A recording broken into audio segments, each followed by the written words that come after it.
What's going on, YouTube? I don't know where everybody's hiding at tonight. Must be underneath a rock. Unless they're upset about what happened last night with the Pro Bowl, like flag football and Pro Bowl. When they start that crap, like that ain't the Pro Bowl. It wasn't in Hawaii. Well, I got two people in here. I don't know who's in. Well, I had two. Now I got one. I got nobody in the basement just yet. So what do y'all want to chit chat about tonight? I've been doing some woodworking because I got a benefit coming up, so I got something I'm trying to get built. So working on that. Yeah, that means I gotta shut my phone down. Turn off my notification thing. That way y'all don't have to keep hearing it all night long.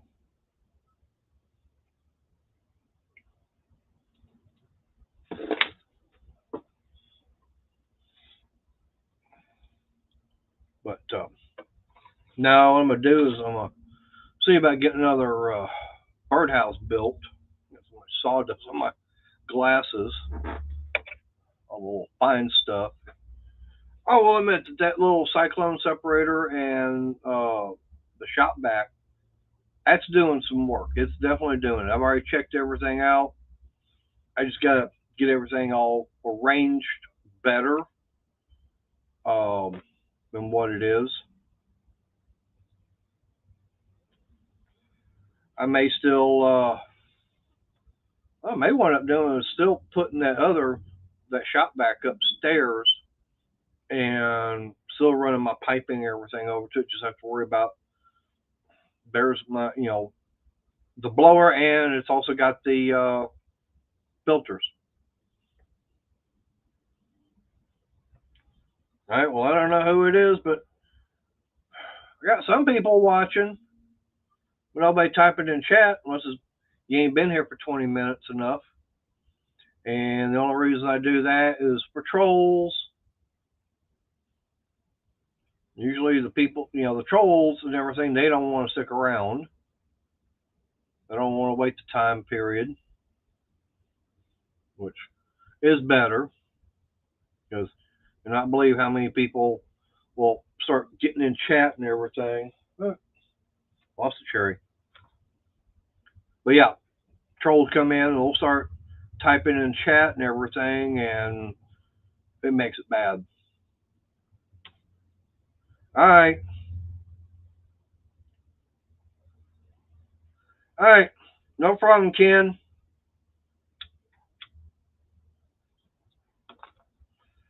Main thing is you're here. That's the main thing.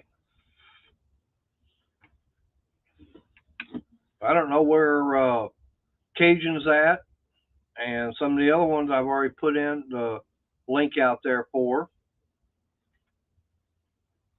Hey, Renegade.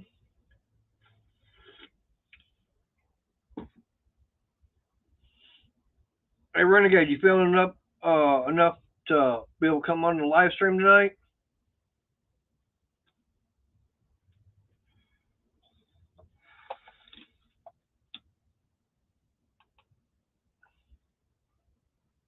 Eh.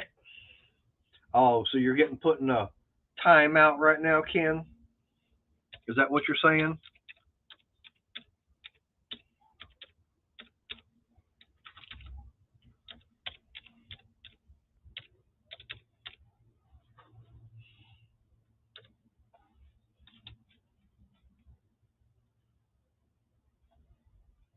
Ah.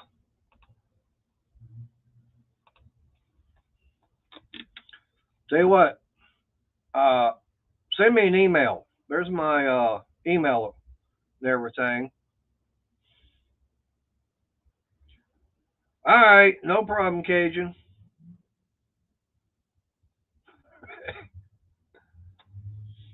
What you need to do is go to Walmart and get you one similar like what I got. Actually, I got this one over at Best Buy for about 55.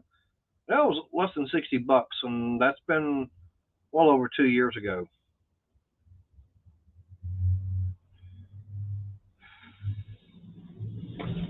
No, not even that long. No, ain't even been that long. But it's still working good. I don't know where everybody else is hiding at tonight.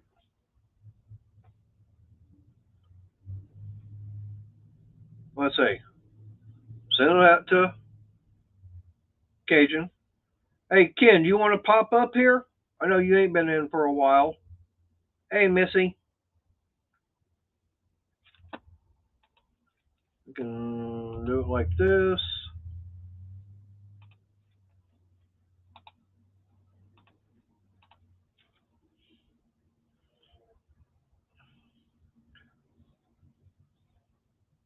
All right. All right, Ken, I sent you the link. Let me check something else out.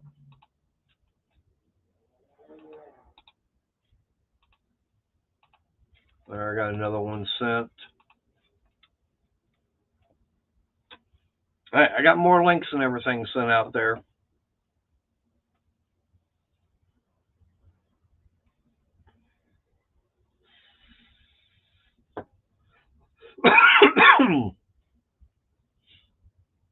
Now, as you can tell behind me, I got that curtain taken down. I'm going to take this other one down that runs along down through here because it's starting to warm up.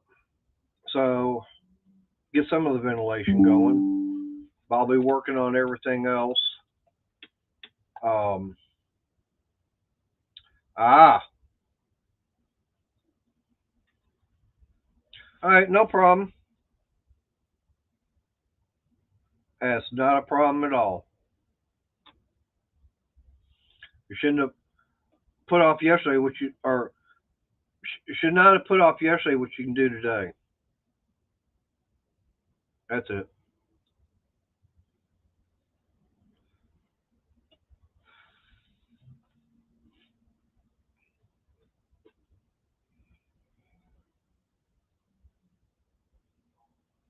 Hey, William, how you doing?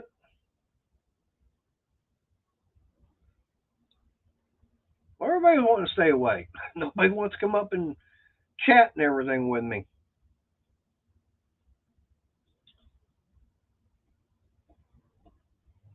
Someone's out in his garage on his phone. Someone's sick at home. Someone's got computer problems. Oh, TMI, Ken, TMI.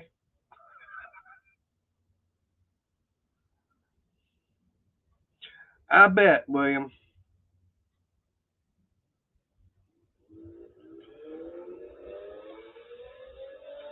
And yeah, Ken, I've been there, done that. Yeah, I know what it's like. It's not fun. Of course, the worst part was when I had to go for that colonoscopy and that drink and everything. It's like every 5 to 10 minutes. Yep.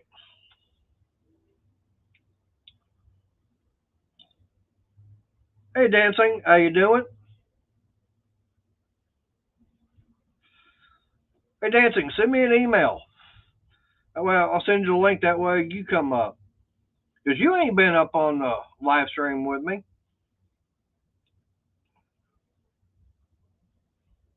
I got the email up, pinned up there at the top.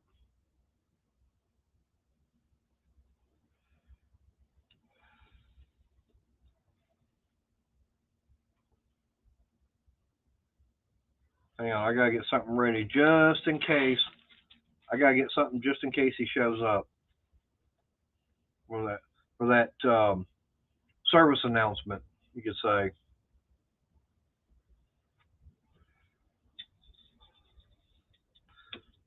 Yeah, we all know. Talking about a favorite guy that likes blowing his horn. He'll be in here sometime. Speaking of the devil, see, I told you he's gonna be blowing his horn. That's why I had to get this all ready in case he wants to really be blowing his horn.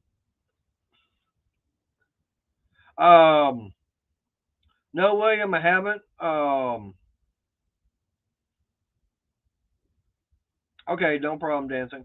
Um, but no, I hadn't heard anything. I was supposed to go out and uh, check on a couple of places, and by the time I got up and got motivated enough to get out here and move some things around, hey, Rail, um, it just wasn't going to happen. I will say that I do need to get over to Harbor Freight to get a couple of things. Um, so I don't know, may make a run over there tomorrow. Um, tell you what, I know I'm going to hate doing this.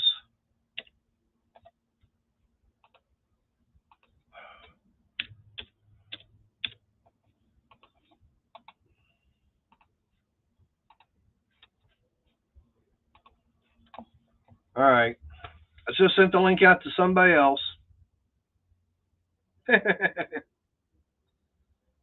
What money? Hey, but sweetie, you know it's for a couple of projects, and that one project could actually turn into making money.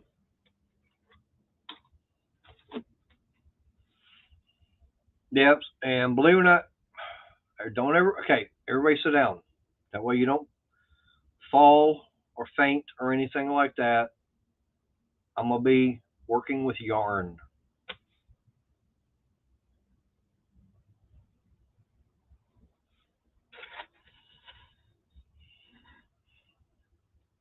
Yep, it's gonna be difficult the way I got to do it now. Then,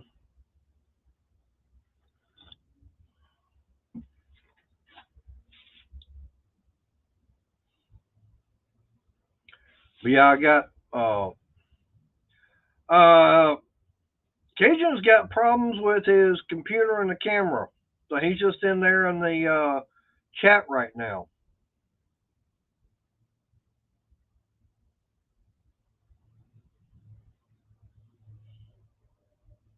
So he can't come up.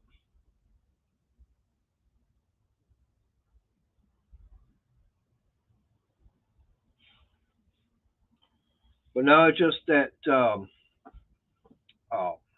like I said, we got a benefit coming up on the 19th.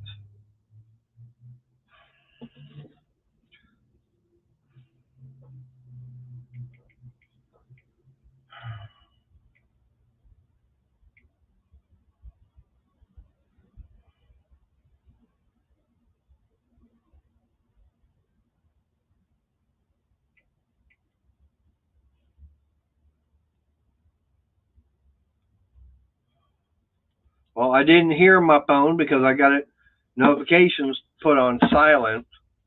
That way it won't be going off all night long with everything.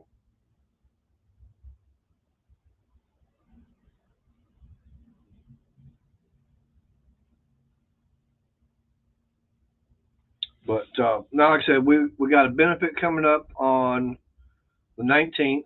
It's for a guy that um, been very much into the biker community. I mean, this guy works his butt off whenever we do a benefit. Um, he'll get up there and he's usually the auctioneer and everything. Help raise money. And finally, something happened to his family. So now it's our turn to do something for him. And like I said, we got ones coming up on the 19th. So got a couple of items I want to get made, all out of wood. Um, I'm not going to say exactly, but you can see I got some of it sitting right there. There's some of the wood and everything that's going to be getting ready. I got it glued, got it clamped. Now I just got to wait on the glue and everything to dry up, and then tomorrow I'll take all that. Tomorrow morning, come out, get them taken all out, and get it all measured and see how much more I got to add to it. I was working with the table saw earlier, And with the jointer now, with the jointer, I know I got that dust separator and everything. I didn't have it hooked up. I just didn't feel like unhooking it from the table saw and moving it over to the jointer, and then have to unhook it from there, and move it all the way back. That's why I want to get a dedicated blower and everything with its own um, uh, filter system, and have a cyclone separator at each machine. Hey, Sergeant, how you doing? Ugh. Um, but yeah, yeah, Crystal's doing a shawl. I'm actually like I said, one is I'm gonna be building another birdhouse, but since I've got the jointer and I've got the table saw, that's gonna make it a lot easier, and well, should be able to make it a lot nicer than what's been before.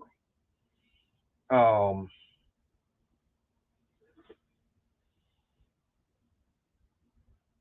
Now, and Sarge, I don't think Renegade can do it. I don't think he knows how to do. He might be able to know how to work on cars and stuff like that, but woodworking, I don't think he knows how to do that. He might, but I don't think he's got everything set up for doing that like I do here.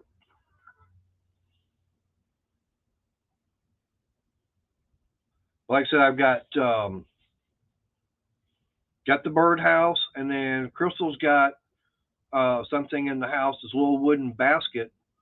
I got to bring it out here and get it repaired, and got the measurements and everything off of it. I'm gonna see about making take the same wood and everything, and get it all smooth, and get the boards and everything cut down, glued up and everything. Yeah, when was the last time you picked up a saw, Renegade, for cutting wood, or even pulled up a router? I've got a router with router bits. Y'all saw the little router I got from that free tool haul from Lowe's. But no, just the ends are solid, and then it's just boards going across. So they got them stapled on there, and I want to get a set where you got one here. All right, looks like you got problems fixed. Hey, what's up, Mater? I was wondering where you were hiding at. There's Daryl. I broke out the soldering iron. Ah, you fixed that camera, huh? Yeah, they have a loose wire on the switch.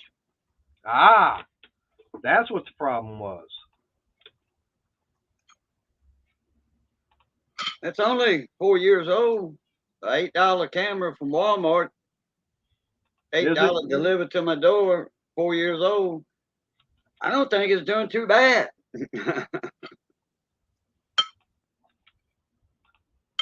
Yeah, But fix my plate of food. yeah, that's the little box and everything she's talking about, or I was talking about. But you can see here on the end, it's just a solid piece, and of course got the handle hole and everything right there. But you got four boards down each side, and then there's four. Actually, it should be five. I think I counted five. Yeah, it should be five across there on the bottom.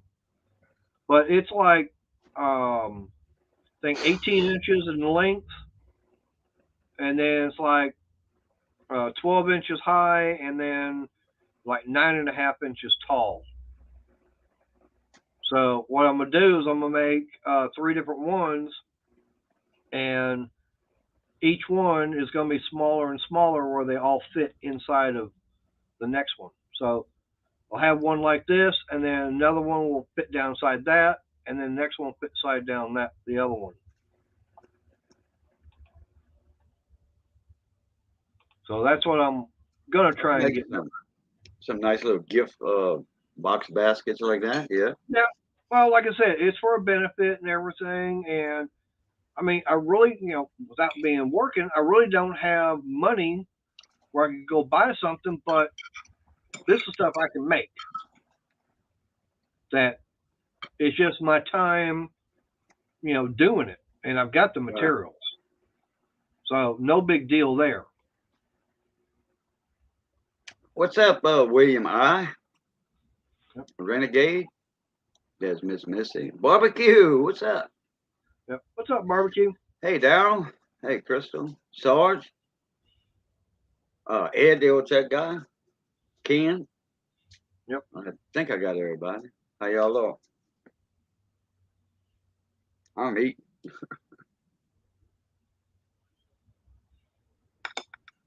Hey, I'm sorry. That's what's wrong with you, huh? You ain't had any of them adult beverages. That's why he can't type. He ain't had anything to help loosen up his fingers. They're still too cramped and tight from doing all that mechanic work, or some people say mechanic work.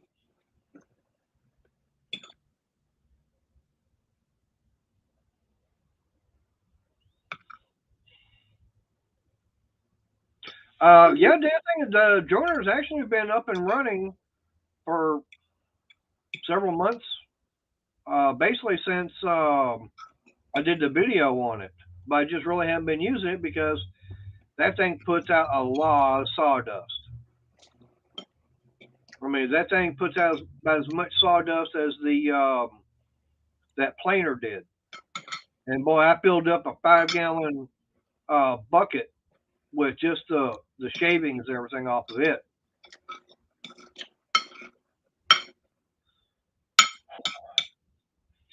Hey, Cajun, Eek Uh, wants to know what's for dinner.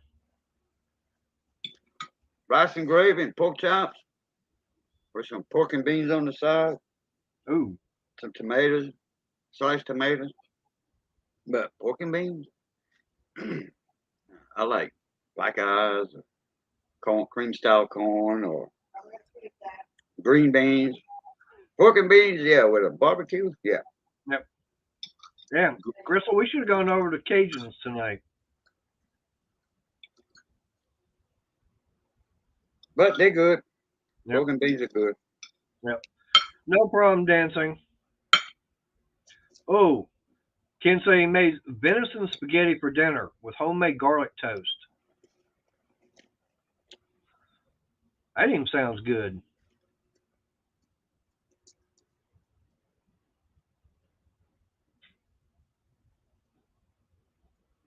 Oh, I love that spaghetti that made that way. Hell yeah. Yep.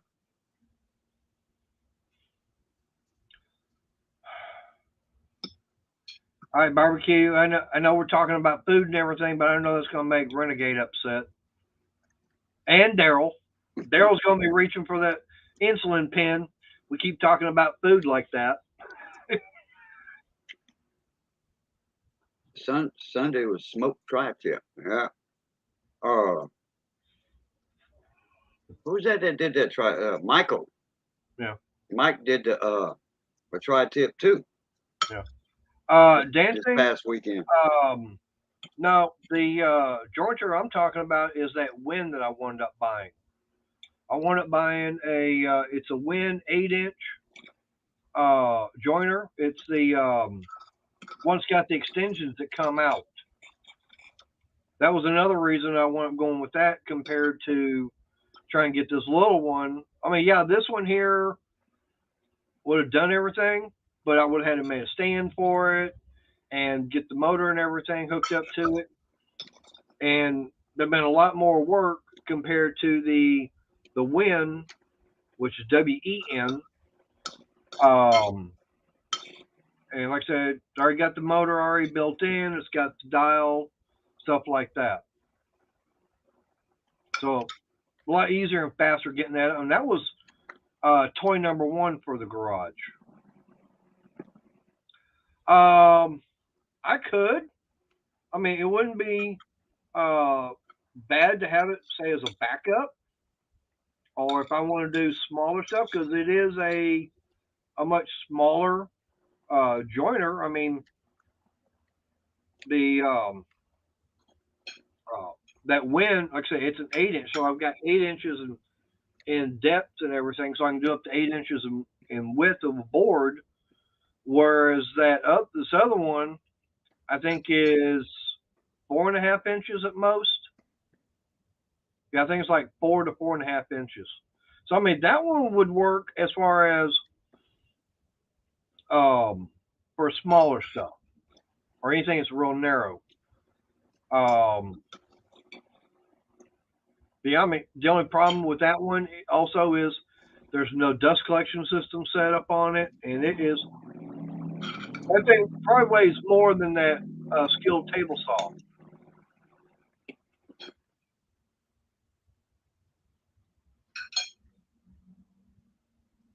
All right, no problem. Well, I don't know. See, he lives out there on the west coast, so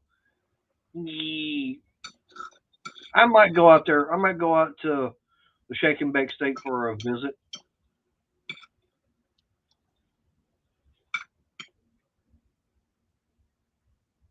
All right, no problem, barbecue.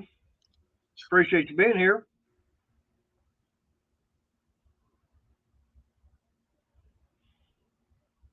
Missy's spelling it with a U. There's no U in it. It's Pomps. Ah, Pomps, not Pomps. But Mrs. used to seeing it with a U.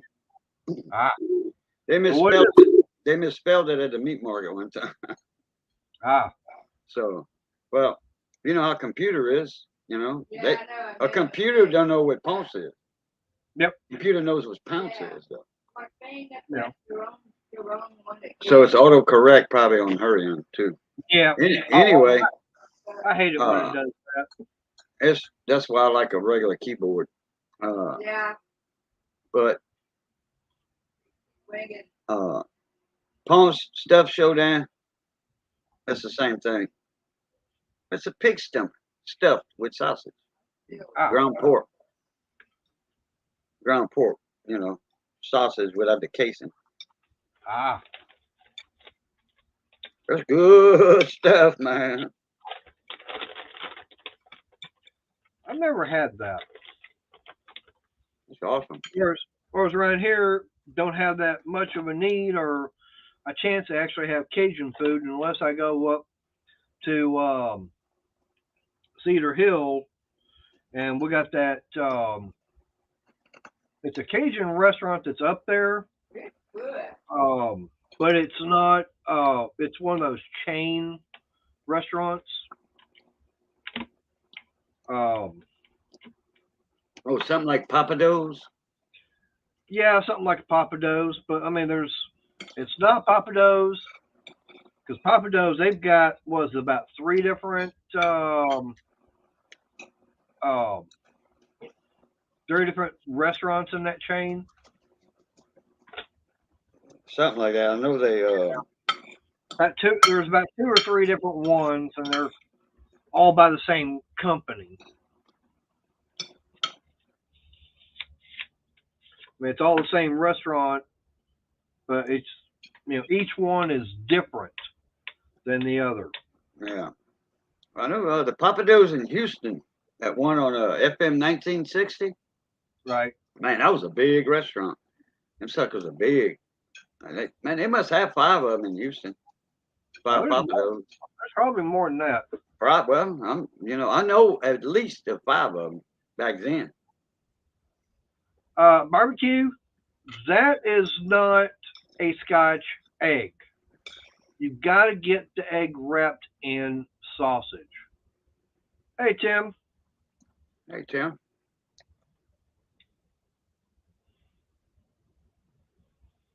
Now, what you got to try, barbecue, is a deviled Scotch egg. Now, I made those. I did the video on that, almost 2 years ago? Over 2 years ago.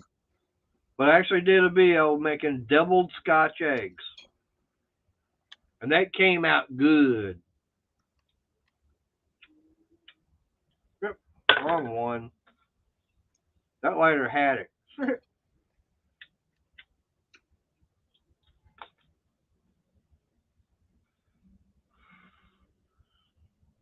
But no, that one is brisket. It's certain part of beef, certain section of the cow and everything, and that's it. What is it? Isn't it part of the shoulder in it, Cajun? Brisket? Oh, that's Yeah. that front part right here. Okay. Part of the part of the chest. Okay. Yeah, you see that flapping all the time in the front? That's your brisket. All right. Oh, it. Yeah, it's. Brisket? Oh Oh. man. But I got a story about brisket. Uh-oh. Well, years ago, you used to better get that for free. That big hunk of meat. I mean, a big old hunk of meat, or they give it to you, you know, a portion of one, whatever. But they couldn't sell it. You know, like, well, I mean, your highfalutin places, big cities. You know, I don't want that cut of meat. So that's what they fed the cowboys on the trail. Shut up, Ed. That's what they fed the cowboys on the trail. You know, not on the trail, at the corrals and stuff. You know, the boss man would eat a ribeye, and the cowhands would eat a farm workers would eat a brisket. Yep. Well, anyway, people in Texas and Cajuns, we all made that a delicacy. You know, Yep. especially brisket in a gravy. Oh, well, Cajun gravy. Oh man, Texas barbecue, smoking brisket, Yep. dude, that's awesome. Yep. Now brisket is almost double the price of a ribeye. Did you hear him?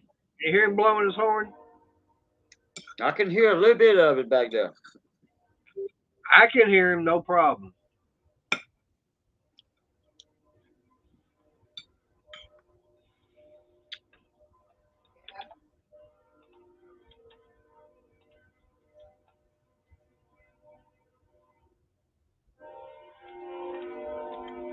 Oh yeah, hear him there. You must have turned your mic up. Nope. I hadn't done Oh, anything to it. oh, okay. Well, the He just wind's got. blowing. He just got. No, he just got closer. Oh, and the wind's in favor too. Yeah, like I said, he's about half a mile or so away from me.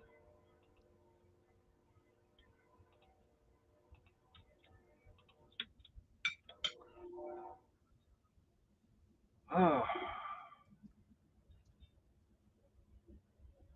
Yep, that's the only bad part about brisket is it takes a long time to cook. That's why. All right, say a barbecue, but See you that's later, why barbecue.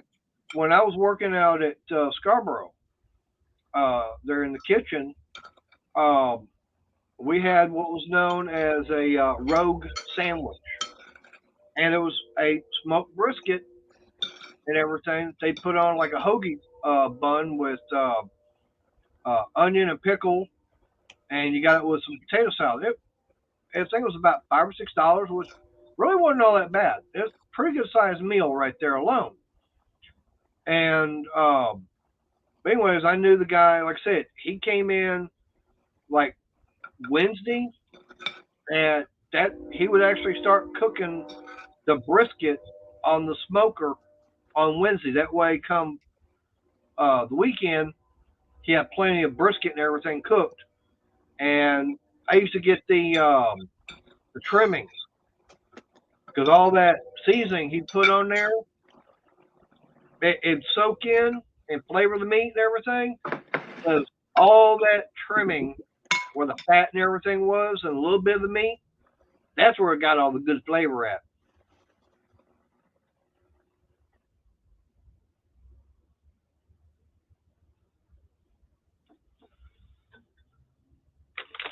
But yeah, brisket is really good. I mean, you can't walk into a barbecue shop down here in Texas, and if you don't find brisket on the menu, they ain't a barbecue shop or a restaurant.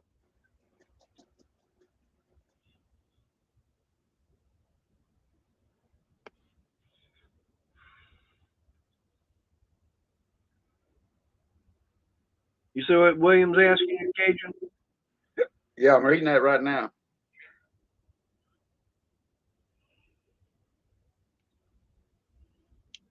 I think good movie.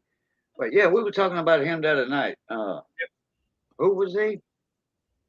That was that guy that was the Oh forge. yeah, that Louisiana guy. Well, he wasn't from Louisiana. Oh, the fake. Yeah, well, he passed the bar, passed the test, and all Yep. that. Yeah. Wonder how you did that without showing proof of going to school, college or whatever. Or you don't have to, I guess. Well, like the whole thing is, he forged documents. That was the whole thing. He was forging, uh, all the different documents. I mean, I think he became a airline pilot. Yeah, co-pilot. Yep. I Well, mean, planes are automatic mostly. The only thing you're doing is really ground checks and stuff and everything. And once you're in the air, the co-pilot really got an easy job. And oh yeah, now if there emergency comes up, then that's where your protocol comes in. oh yeah. And uh, you got to know, you break out the manual, okay? Now, if you're going down like that, no, you ain't breaking no manual out. I'm talking about if something goes wrong and you're still flying, level. But that was the thing, with him. He started off forging checks, and then all the different documents become. Well, I know he was a doctor. He was a airline pilot. He wound up being a lawyer. Um, I don't remember what else, but yeah, I mean, he did that, and he was like in his early 20s when he got caught.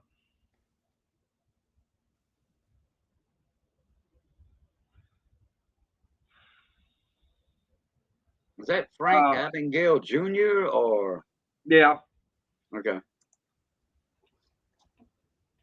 Frank Abagnale Jr. Hey, Randy, how you Oh, doing that's tonight? right. Yeah, Leonardo plays it. Yep. Damn, he looks like Paul Tate, a lawyer buddy of mine. Yeah. Looks Hey, just you like. never know. It might be Frank. No, Just that's go not. by a different name. That's not Paul Tate. No, because I've been knowing Paul Tate a long time. But he sure in the hell looks like him. Yeah. I don't know if he was a pediatrician. I know in the movie he wound up working as a ER doctor and everything. Like I Well, said, he's now, standing. He's standing in front of a blue. You know how the celebrities they walk in on whatever, and then they stop and they pose, and the paparazzi taking pictures. Well, here's one. He's dressed up in a tuxedo, and he's in one of them at awards or some bull. I don't know. Is that his movie? Probably. Is he in jail or dead or? who's that? Frank Abagnale? Yeah. No, as far as I know, he's still alive. Well, he's in the limelight right here in this picture I'm looking at. I mean, Is that some kind of awards or something? Eugene. Oh no, that's not him. Eugene Galaruski. Right. I got no idea. Is he a? Huh. Says here Frank Abagnale, and then this right here. Oh, that was a photographer. Never mind. Well, he's 74 years old right now. Yeah.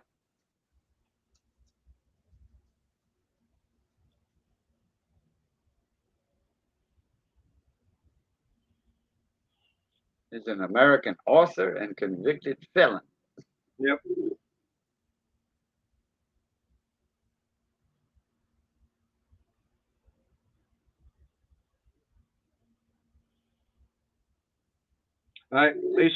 They're saying 1969. He was 21 years old when he got arrested in France. So yeah, 21 years old, and he'd done all that, everything by time You know, being a doctor, a lawyer, airline pilot, all by 21. And he was caught over in France. Really? Mm-hmm. Yep.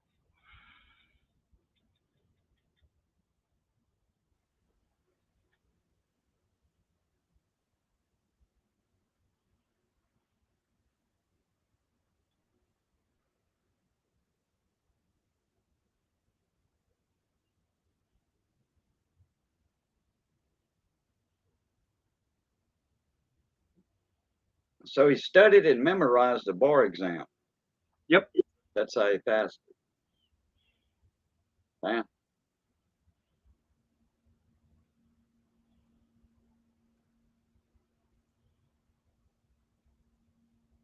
And it says on here his first fake job was an airline pilot.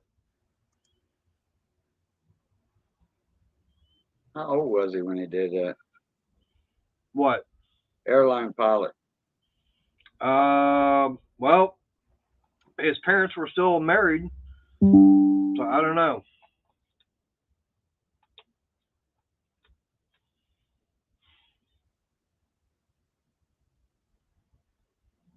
Assistant State Attorney General in Louisiana. Hospital physician in Georgia. Yep.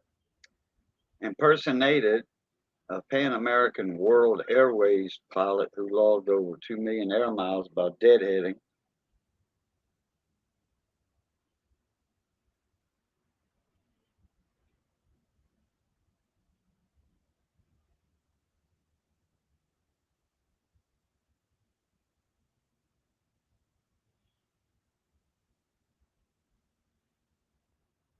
A lot of people think he's just, that's what he done and he's bragging about is just fake boast, you know.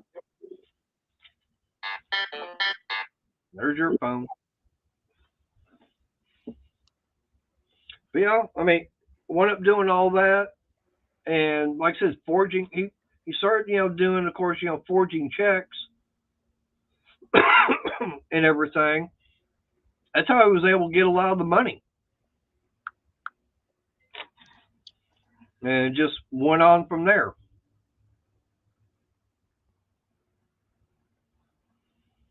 And then, like I said, you know, that's how he was able to get a uh, airlines pilot and everything.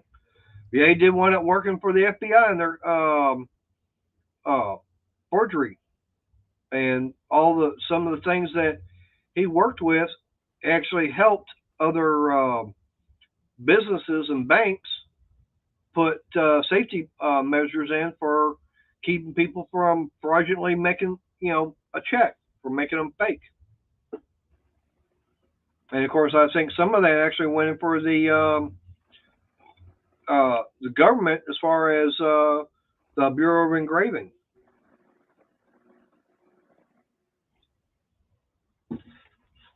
I mean, because think about it, what the one biggest thing was uh, fake bills. So how do you combat that? You got to put something in there that keeps them from being known as fake. Okay, Gene, you probably know all about fake coins and bills. Yeah, I know a little bit about that. You ain't gonna say how many you made that were counterfeit? Oh, I never made any. uh, Oh, so you let Johnny Frank, do it all? I think it was, yeah. Uh, he got to blame like that, you know. Pass the buck to him. As long as he don't pass me a fake bill. Yeah. Used to have a couple of guys come in my live stream. I hadn't seen them lately. One of them's Joe Durbin. He has his own mint at his house. He has Right. all planchets and all that. And then there's I ain't seen him in so long. I don't know what happened to him. He fell off the face of the earth or what. I don't know. But he used to come in my streams often. Every time I was live, he's been up with me. Oh man, you talk about a car restorer and a hat. This guy can restore some cars. He's got a mint in his garage. He does half dollars. And then there's another guy I've never met. He hasn't been in my live streams. What's up, Patrick? His name's David Carr. He has several. He has a mint, and I mean he has a mint. Huh. He has several presses. He restored one of the old presses from the Carson City Mint, Well, really? and one from the Philadelphia Mint, and one from the Denver Mint. And he actually loaned when we had the coin shortage or something. He loaned one to one of his presses to San Francisco Mint. David Carr. He makes his own. He does everything himself, and he's got some beautiful money he makes. Huh. Now, naturally, it's not U.S. money. It's medallions and like commemorative coins and stuff he makes. I was gonna say, how was he able to get a mint? You know, the press and everything. He bought it. Bought it at an auction. The U.S. government auctioned off a press from Carson City. Yeah, because there's people that do stuff like that. Actually, no, it wasn't in Carson City when he got it. It was at I think the Philadelphia Mint put it out. They had it. See, the Carson City Mint closed down. Right. Now they reopened, but it's a museum, and they only have one of the old presses that they had. And I think David Carr was the one that helped or actually restored it for them. It was run by steam. And then he got it to work with a motor, a belt. Right. Motor and belt.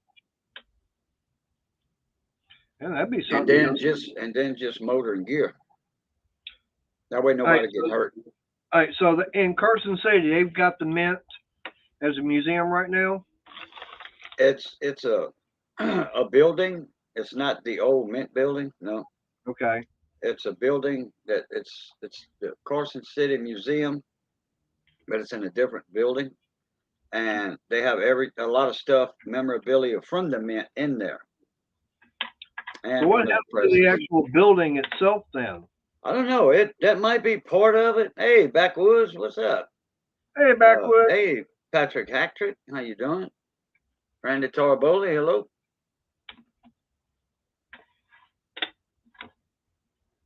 That would be something, Now that I wouldn't mind going to. It's like now. I've got friends that's been there to that museum, and they all went at the same time. They just met up there. Bunch of coin collectors. Miss Paula Bloom, you remember Miss Paula? Oh yeah. Okay. Now, now what about the New Orleans Mint? Is that building still there, or is it? I think it is. I think it is because it was there after the Civil War. Oh yeah, I know that. It survived the Civil War and all that. It was there, and it's still there. It's just not a mint. Okay. Yeah, because I know they were minting coins, the Morgans, up in so they switched over to the peace dollar and everything. Yeah, that's why I kind of New wondered. Orleans Mint went to in the early 1900s. They shut it. I forget exactly what year, 1908 or something like that.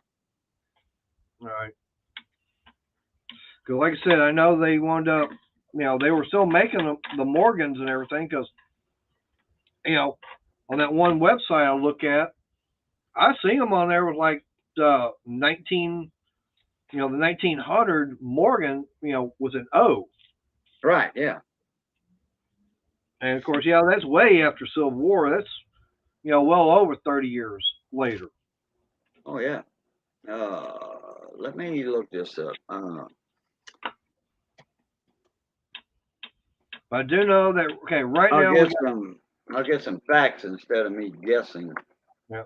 Well, right now there's 3 mints. You got Philadelphia, you got Denver, and you got West Point. In San Francisco. But okay, as far as for circulated coins, Well, the only circulated coins from the West Point Mint would be those famous W quarters. The rest of well, the stuff was put out as for collectors. okay, then what about all the gold coins? They weren't those all done at West Point? There's palladium and all that done at West Point, but that's for collectors. Yeah, but I'm talking about the gold Sacagaweas and the presidential dollars. Weren't those done at West Point? No, unless they got a W on them, then yeah. Because someone was telling me that West Point was the only one that would strike the gold coins. No, no, because they got a P on the Sacagawea coins, Philadelphia. All right.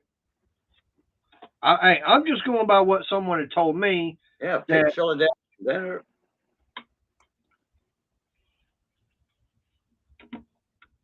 I'm just trying to get some more cigarettes made up. 1909. I was right. Well, I guarantee you one thing. If a certain person was here and not at church, we'd know all the facts about all the mints and what years this, that, and the other. Yeah, it started.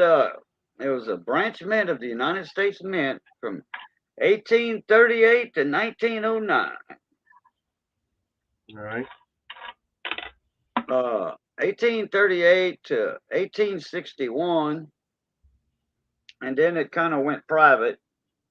And then 1879 to 1909. It was okay. Remember the words that I said as a branch mint of the United States Mint? Right. Okay. Well, what happened from in the 1860s and all that? Oh, yeah. Yeah, that was Confederate States of America. right. Yeah. So that's why they got those dates in there also. Oh, yeah. Okay. That's It produced a given there. it 'Cause produced Louisiana over yeah, but you know, a lot of people that say, well, you know, I'm reading 1861 to 1838 to 1861, and then from 1879 to 1909. There's a gap in there, Cajun. Why did you say 1838 to 1909? There was a gap in there. Well, that was the Civil War and the Confederate States of America. The New Orleans Mint was making Confederate money. Yep. Well, that's a given there. Yeah. And then Dahlonega, Georgia, Dahlonega Mint that made just gold coins. That was it. Just gold coins. Yep. That's all they minted. Well, I mean, we Dahlonega Mint in Dahlonega, Georgia was considered, you know, there was a United States Mint. Okay. It was privately held and sold or in conjunction with the United States Mint. Privately owned. But I guess they was contracted to the mint or whatever. But anyhow, the Confederate States took that mint over and started doing gold coins there under Confederate States of ownership.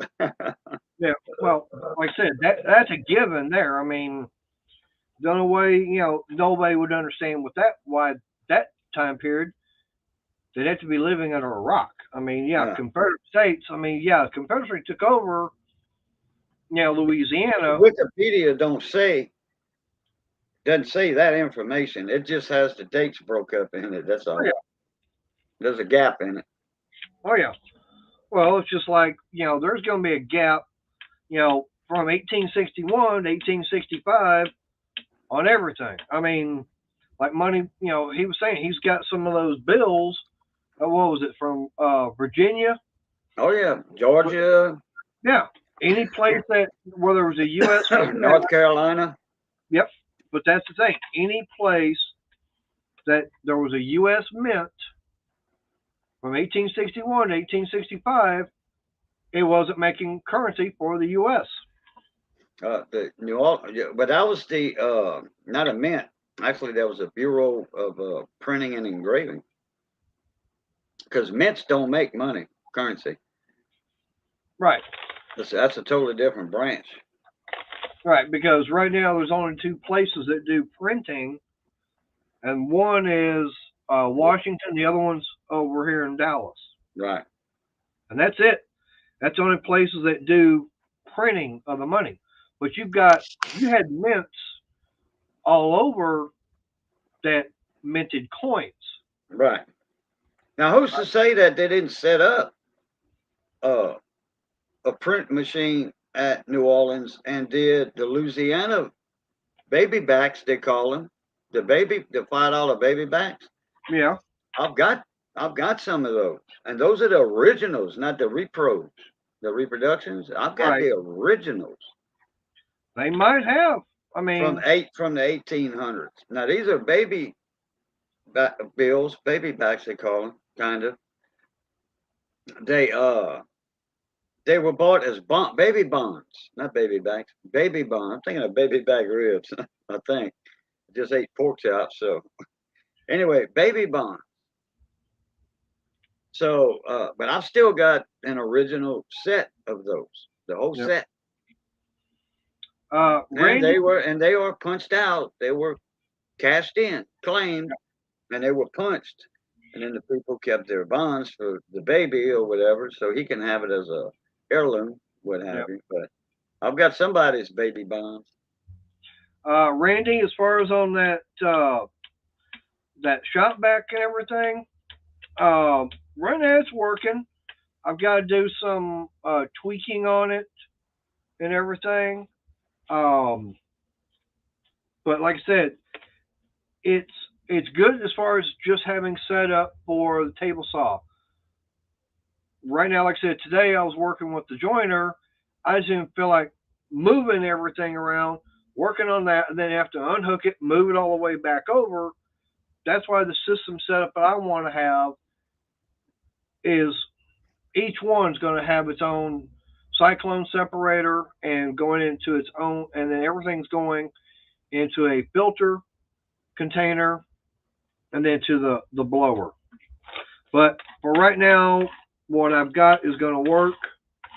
Uh, it seems to be working good.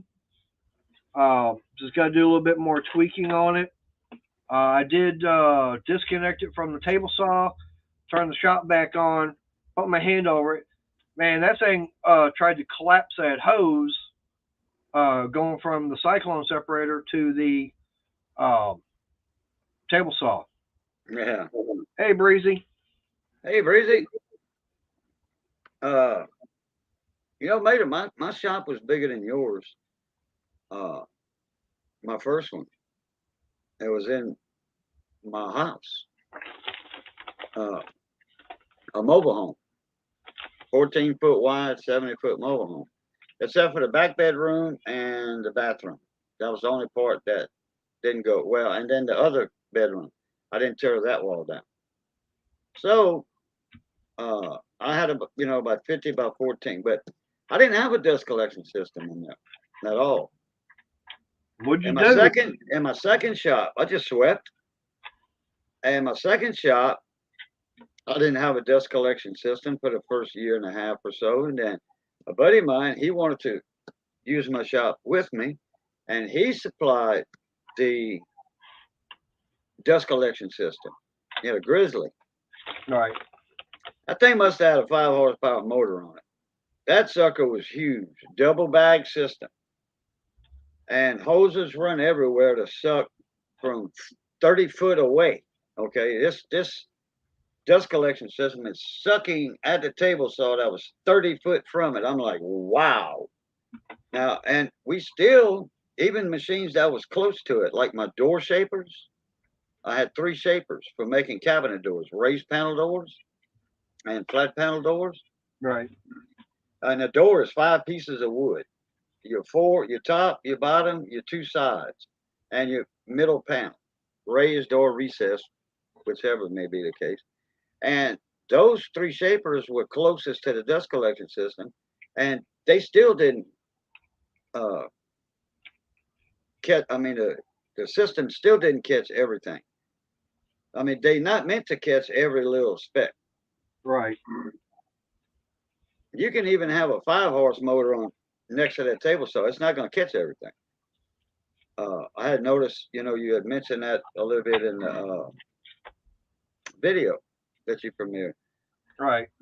but I mean, it's right. I mean, it's not catching everything, but I guarantee it's catching 95% or 96% of it, which that I'm going to be happy with. I mean, like I said, once I get it all, if it catches 90%, you ought to be happy. yeah, that's true. That's You what got a dirt floor in there, don't you? Dirt gravel mix or something. yeah.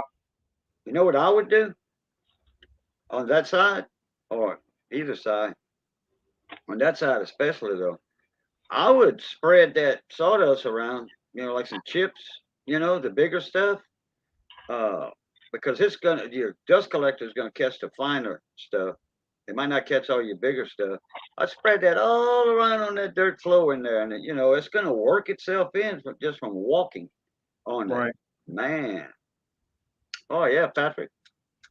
Well, the main thing is that I just don't want the dust going all over everything. Yeah. Unfortunately, like I said, when I was running the joiner, yeah, I had no choice. I mean, just like when I had the planer back here on this table, man, I had sawdust going all over back in there.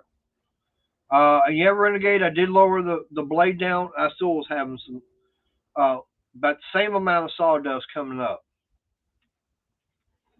I had it probably eighth of an inch taller than the wood I was using on there.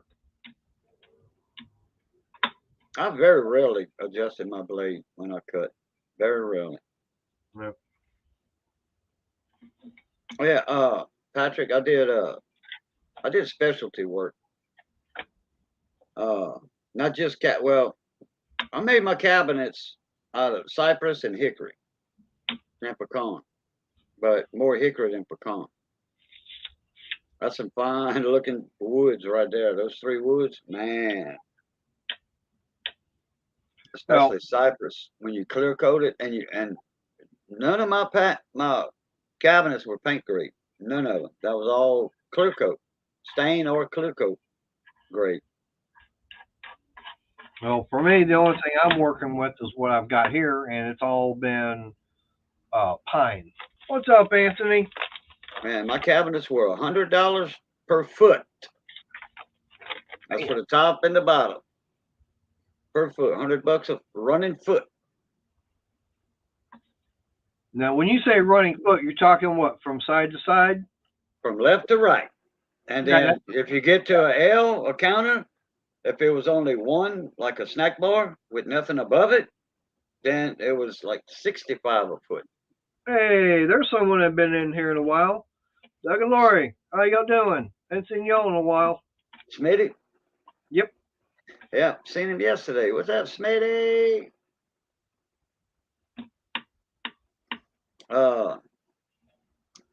Yeah, like a snack bar, like a breakfast. It depends on how tall it was, because that's more lumber, and how wide. Oh yeah. If there was something on top, usually it was wine glasses, or wine glass rack. So that was more than $100 a foot. That's a lot of intricate work for that. Oh yeah.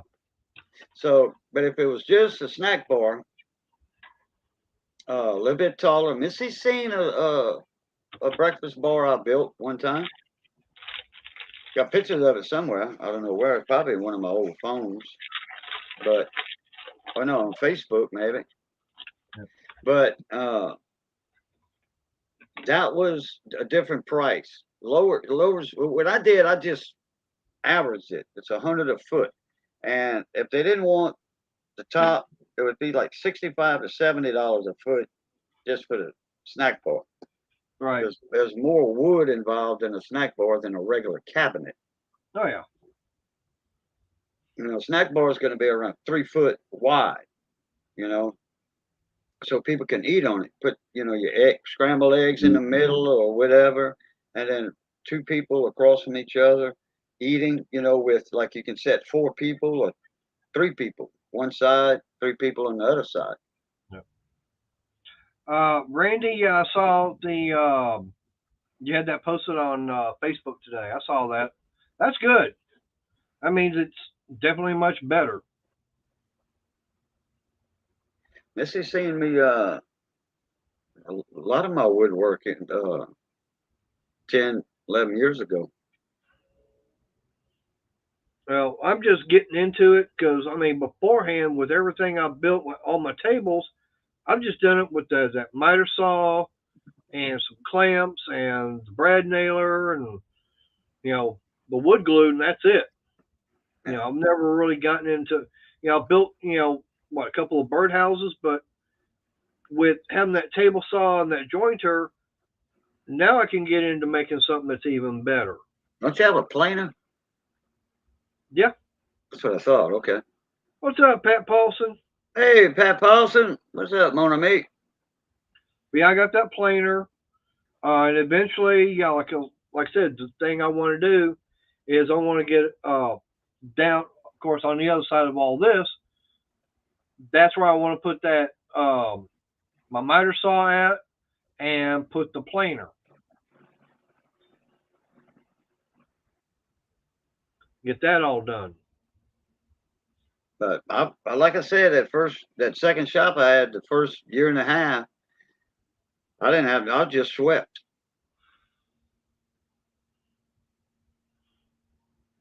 Yeah, but I mean, you said it was how big? 25 by 50. See, I've only got a 10 by 20. Yeah. So But yeah, I had a concrete floor. It was easy to sweep. Yeah. Well, for me, I don't have a concrete floor. No, but it'll get hard with that with them wood chips and stuff from the planer and joiner. Right. You spread all that around it, and sawdust, it'll pack, and after a while it'll become shiny. Now, let me ask you this: what all did you have inside your shop? I had 2 table saws. Actually, I had 3. I had 2 deltas, and I had a Craftsman. I had my planer. I had 3 shaper tables for my cabinet doors. One shaper was dedicated. All 3 were dedicated to one thing. And then I had a small shaper table just for the outside profile of the doors. And that was a classic bit I was using, like a Roman OG classic style. It's a Right. classic. It's a fancy Roman OG. And then the inside of the patterns where the 2 locked in, the side and the top locked in together, that was a Roman OG right there. Then the outside was classic style. All right, so you didn't have a tiller, you didn't have your toolbox in there. Oh Didn't have yeah, your I had computer. yeah. Oh You yeah, had, you had I had my miter saw, and I had 12 foot, I think it was, no, no, on no. each Okay, side. hey, I'm talking. You didn't have your toolbox full of all your hand Yeah. tools. Okay. Oh yeah, I Did did. did you I had chisels, carving knives, the works. did you have a tiller in there? A tiller? No. Yeah. Okay. It, no, but I had an office in there, and that took up some of that 25 by 50. Yeah, but that was enclosed by itself, right? Yeah. Okay. This whole garage inside is all open. It's not closed off. So sawdust's going to go everywhere, including in the computer.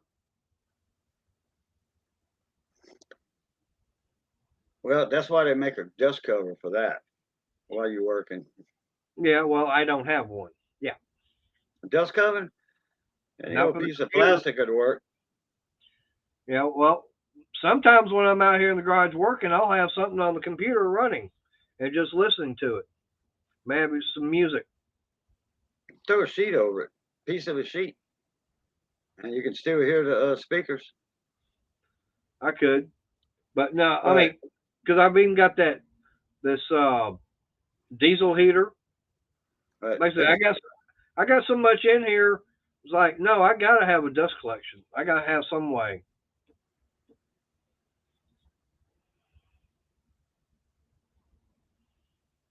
Well, Renegade, I gotta get the tiller operational, and I gotta get this door on this other side over here. Get it to where it'll open and clear out stuff, so I can get the tiller out. That's still a lot of work right there alone.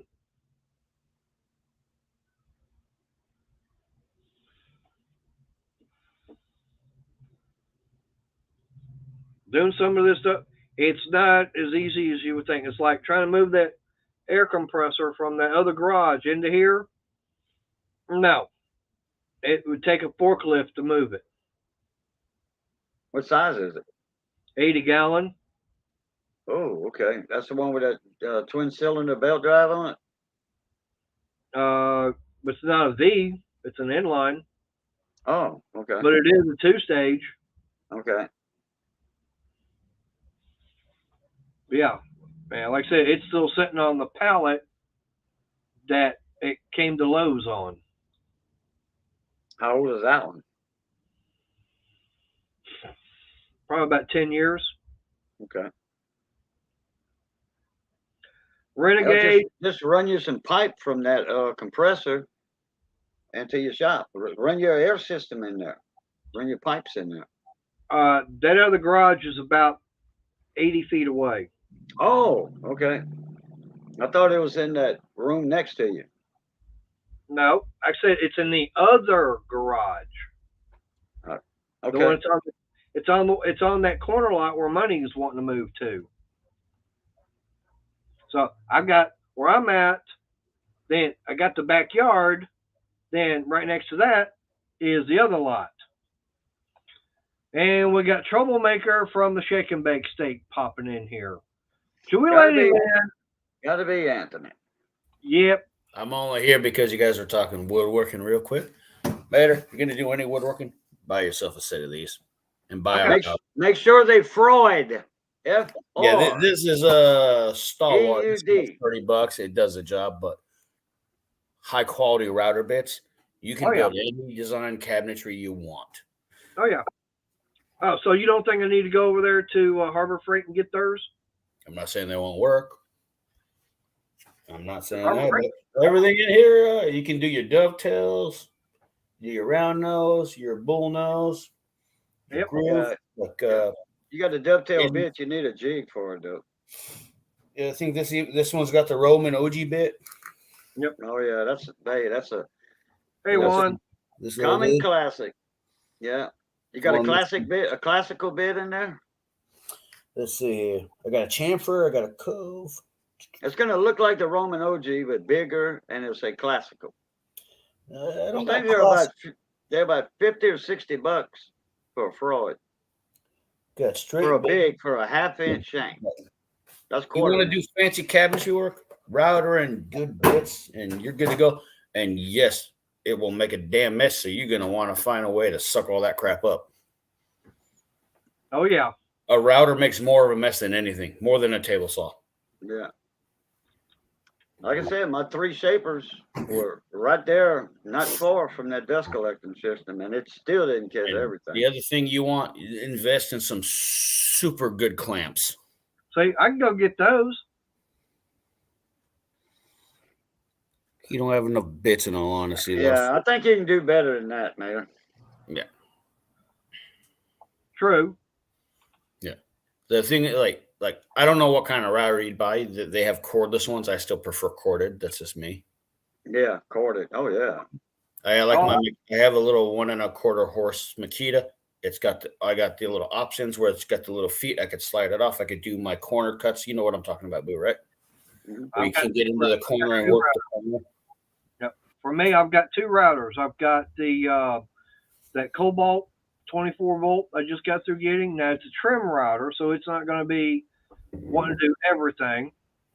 But then I've got my old faithful, probably 25-year-old Ryobi. It worked. Yep. What's up, Juan? That's the corded one. And to build for building cabinets, I'd say jigsaw, table saw, chop saw, miter saw, whatever you want to call it. Yeah, you can build your frames and then order your doors from a door company. Router. And still make money on the doors. If you want to get really, really fancy, Mater, a routing table is the way to go, and a really good scroll saw. I've got a scroll saw. I've got an old Craftsman that's still from Houston.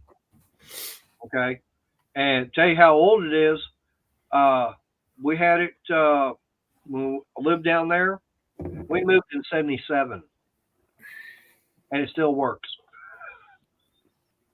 Yeah. Make other guys shit look. Now, Well, one thing that's you're a finish carpenter. Then you cover up all the mistakes.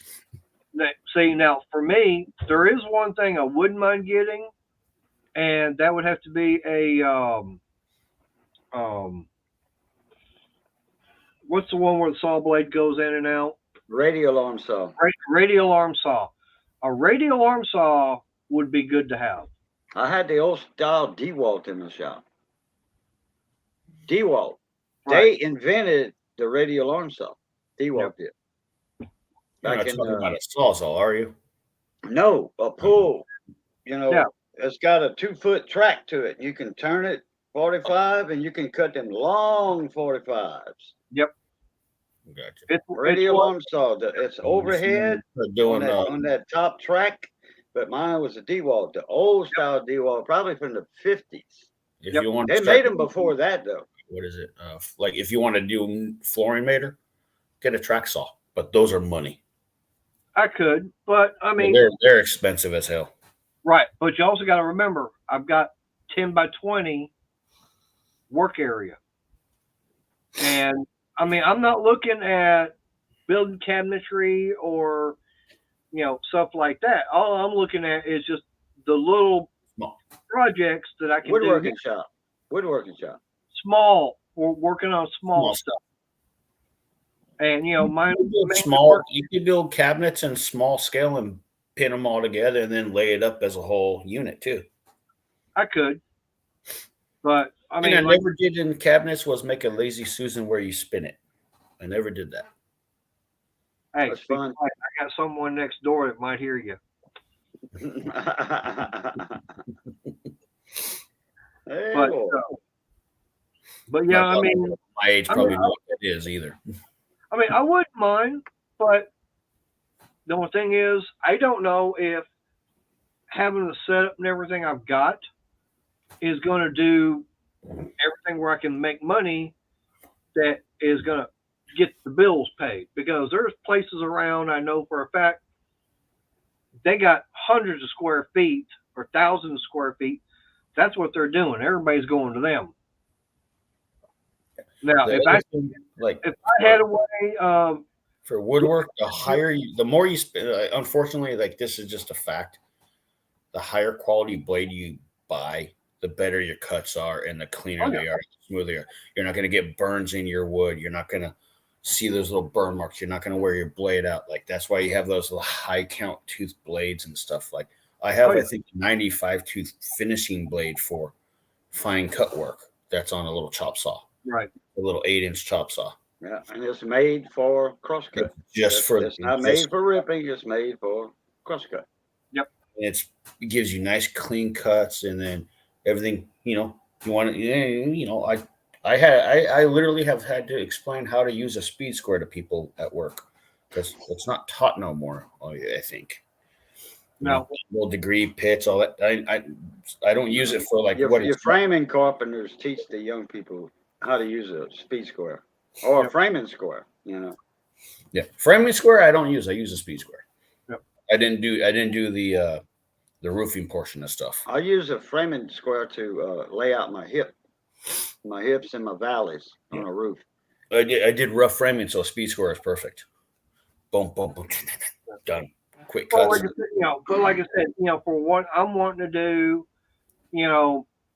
with the material, because I don't have room for storing a lot of material, and going to be getting it in and out. I really don't have a way of doing it right now. Something like that. Maybe we're talking probably 5 to 10 years down the line. Maybe once I start getting to that retirement age, then maybe. But I mean, hell, if you look at the garage and all the work I've done as far as getting it cleaned out, by the time I started the channel to this time right now, I've done a lot of work just to get to the point where I'm at now. I didn't even think I'd be doing any of this in here at all.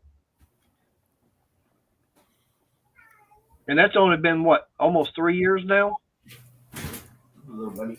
I played this. I didn't even see myself having a table saw or a joiner.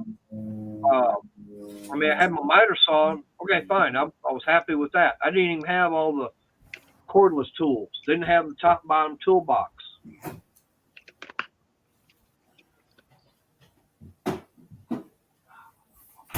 But that's the thing about with the garage here.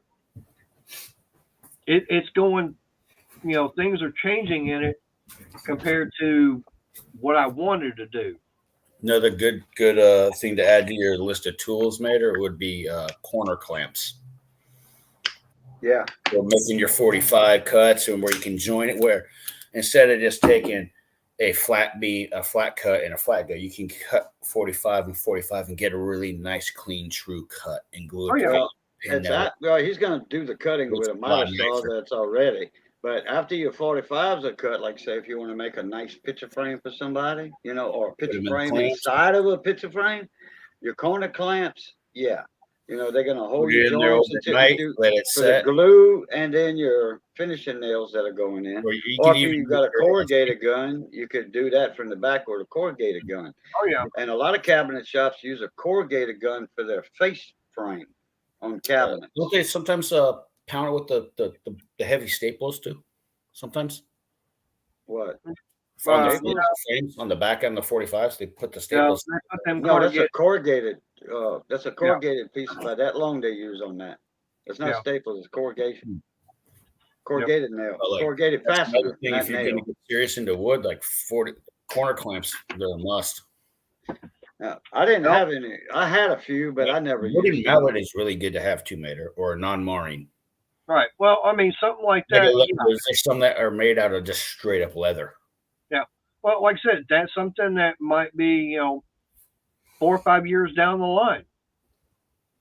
But like I said, right now, the only thing I'm trying to do is just get it to where I can do some of the things that I'm wanting to do here right now. Well, corner clamps are cheap. You can get them from Home Depot or Lowe's, which Lowe's is I got the early ones are like $6 a piece. You can get them for $6 a piece, and all you need is 4 of them. 7 or 8 of them. I even use them for metal. I put my metal in there and I clamp it down and I just get my cut. And then we hold it together. We get our little tack welds. Metal work is for the other building, for the other garage. Main reason on that is because that one's got a concrete floor in it. And a welder. Yeah. But I've only got one little problem with that other garage. Even though I've got a welder out there. Yep, no electricity. Yep, there's no electricity over there. You better put some in. You gonna come over and sink the pole and get the electric company to run the wire over, and then you're gonna help me pull the wire from the pole into the garage to the conduit? I probably could do all of that, but I'm not cheap. But the thing about it is, you got to dig that 2-foot ditch, probably 60 feet. Post hole digging. No, we're not talking about post holes. We're talking about something about this wide that's going to be 2 foot deep, about 60 feet. You can do that real fast with a little backhoe. You paying for it? Nope. I will stand there with a cigarette and a cup of coffee and a beer at the same time and manage. That's my job. That's what I told my boss. I'm like, I got to train. I did so much random shit today. I was like, I wanted to feel like I worked for the state with Caltrans. Hey, Anthony, you come out here and we're doing that. Remember, I'm the supervisor. You're the Indian. I'll bring people to do the job so I can make sure they get it done. So you're the one guy watching. The one guy watch the 4 guys make sure the job is done. Hey, Jamie, how you doing? Hey, Jamie. How's it going, Jamie? Hey, Mater. You were asking about the building, for the New Orleans Mint. Yeah. Okay. When it was closed in 2009, they decommissioned it as a mint. So it was SA office, Coast Guard, United States Coast Guard storage facility. And then since 81, it served as a branch of the Louisiana State Museum. And then Katrina did damage to it in 05, naturally. Reopened in 07, and they have a lot of Louisiana music, the jazz musicians. It's got their instruments, posters, photographs, and all that. Now part of the New Orleans Jazz Museum. That's in there now. And then the third floor is something, let me see, the Louisiana Historical Center's on the third floor of the building. And then it says also a performance venue for jazz concerts in partnership with the New Orleans Jazz National Historical Fort. And so the building is still there. Oh yeah, it's always been there. Yeah, I've seen the Mint before. I've never been in it. Well, I was It was asking at about, nighttime we had went to New Orleans. It was in the daytime we went to New Orleans, but nighttime when we actually went to Bourbon Street. right. And Well, then the question I'd asked, Jackson Square. yeah, but like I said, the question I'd asked was, is the building still there? And I said yes about 3 times or 4 times. Well, that I didn't hear. Oh, okay. What's wrong with the parameters on the truck, Jamie? Is it just not programming right, or you're trying to program like fuel? Tuning the truck. Something's off. That could be a lot of things. Tuning the truck. It says Yep. parameters. It could be doing a lot of stuff. Well, if it has to do with the fuel rail, fuel pressure, and all that, I did look up the Vincent Hines stuff for my bike. It's only like $400. It ain't that much to grab that, since my bike's 5 years old now. She's saying fuel's dropping off. Clogged fuel filter? Fuel filter, fuel rail.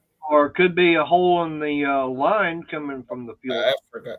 Is this the diesel truck or the gas one? I don't remember. I forgot. She's got a diesel. I don't know crap about it then. Dead spot in the pedal logic. Oh yeah, that's the one where it reads it. Yeah. Might just need to get in there with a Q-tip and some alcohol and clean some corrosion off on it.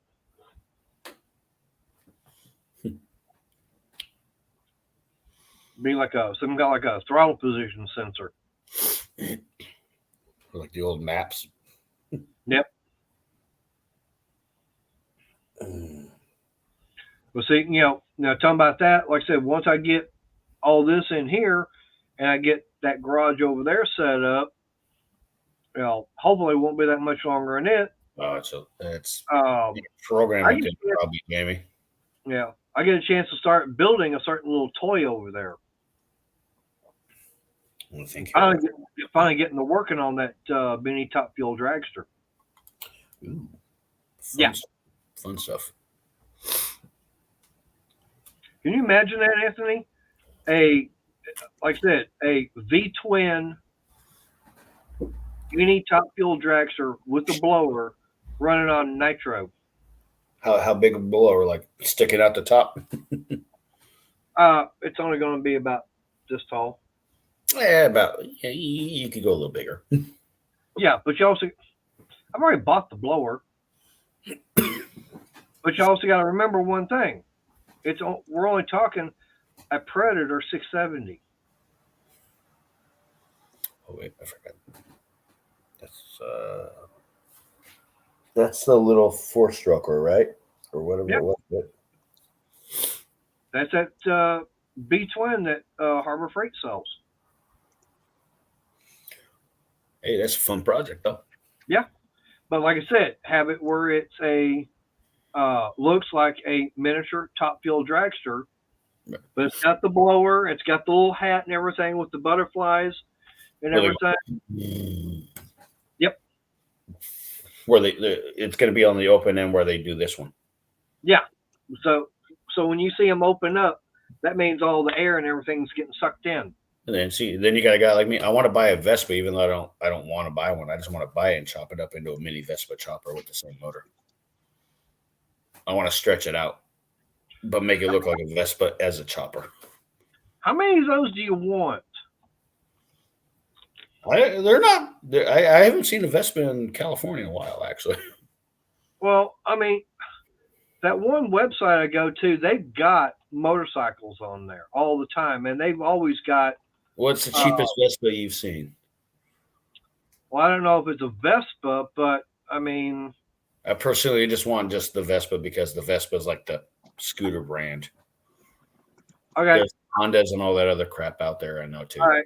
I can get you a 20. Right now, they've got a 2020 Tao scooter on here.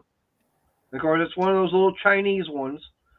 And right now, current bid's $225. What website is this? I ain't saying. I'll ask you later. I still ain't gonna say. Oh, that's just messed up, man. I mean, hell, you want an 02 Honda Nighthawk 750? $175. 750 Nighthawk? That bid's gonna go up. That's not a bad bike either for Honda. There you go. How about a 2012 Tao moped? $50. I'll take it just for the motor to put it in the lawnmower. That's what I'm saying. I mean, That's what I'll do. there you go. A 2011 Honda CBR 250. How much do you think that is? What was it? A 2011 Honda CBR 250? CB. CBR Yeah. 250. 250, you said, right? Yep. I'd say 2,100. How about $275? This is an auction site, correct? Correct. Yeah, that one will go up. Those Honda CBRs are notoriously reliable. What was that racing bike they had about 3 or 4 years ago that had the projection on the windshield? You had a small windshield and you had your computer generated projection on the windshield. I think that was a BMW. No. It was a Honda. It was a racing bike. Well, I My know son that had one. I forget what it was. on cars. His got trashed at a state park. Yeah, that the nitromethanol would be fuel injection. It'd be it wouldn't be mechanical. It'd be done by the computer.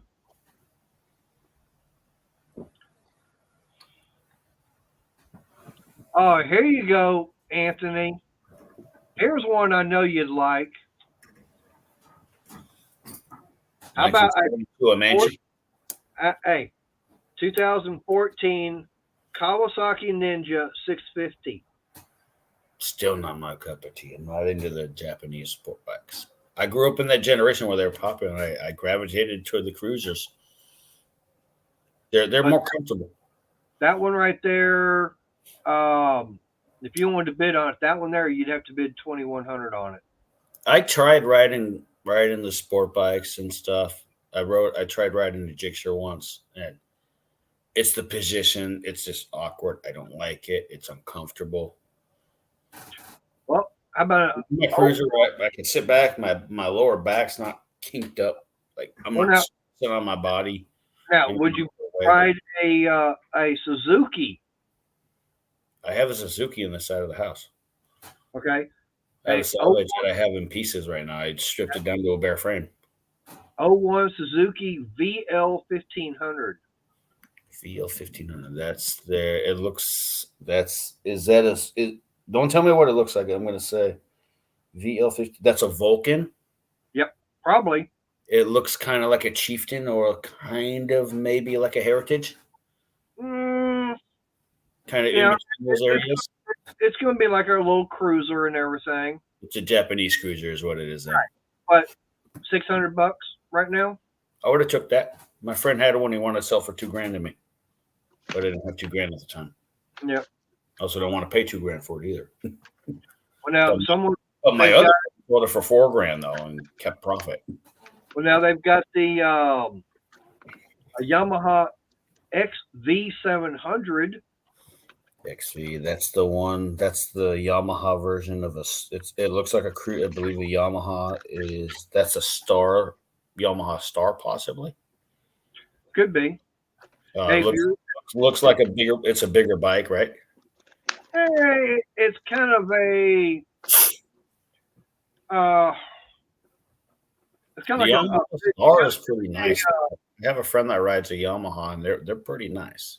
I'd say it'd be right around your Sportster, Oh, I'm thinking bigger. I'm thinking bigger. but $100.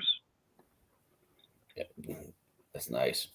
But then you got to factor in, auction going up plus shipping and all kinds of other stuff. Yeah. And all that. Those Oh, Japanese cruisers have come so far. They've come a long, long, long way.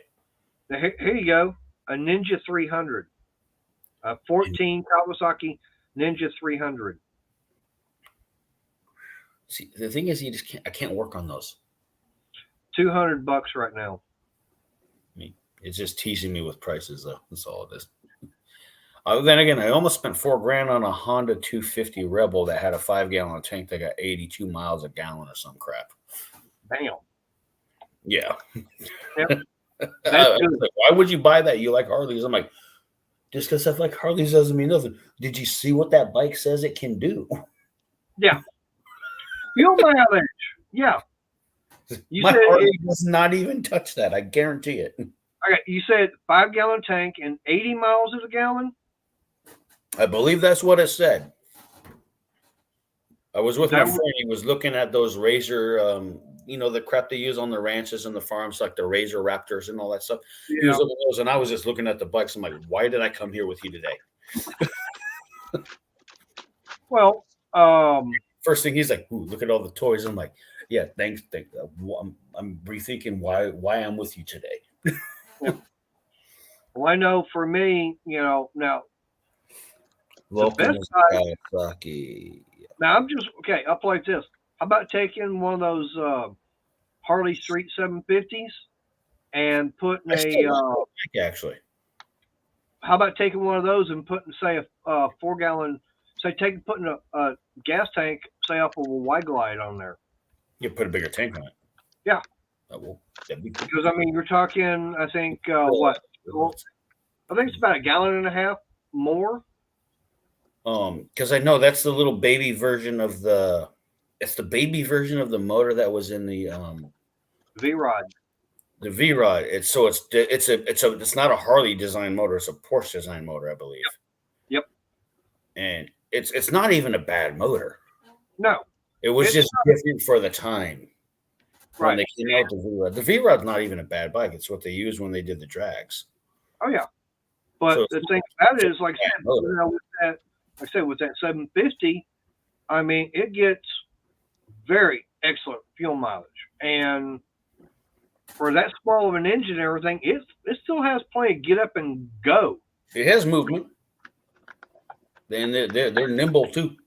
Yep, very nimble. It's not as tall as the regular traditional Sportster either. No, they're not, and they're lighter than a Sportster.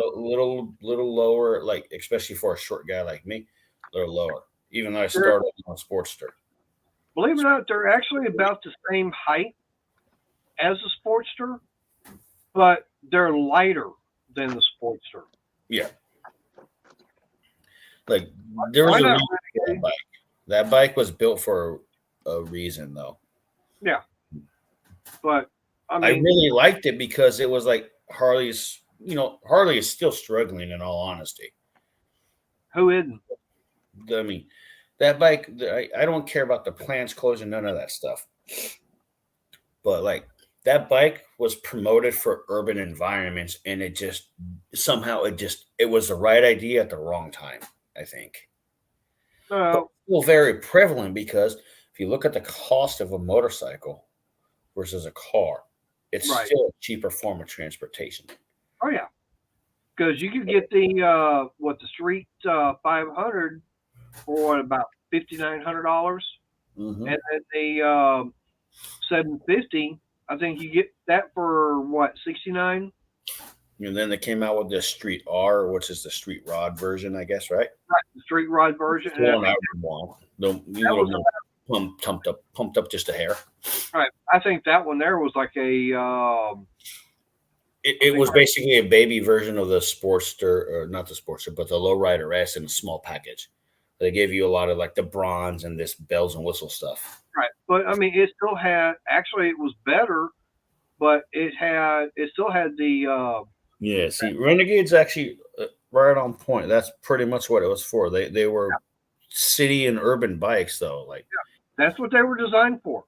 and like they promoted the crap out of them up here where I Yeah. live. They promoted that shit out of them, in all honesty.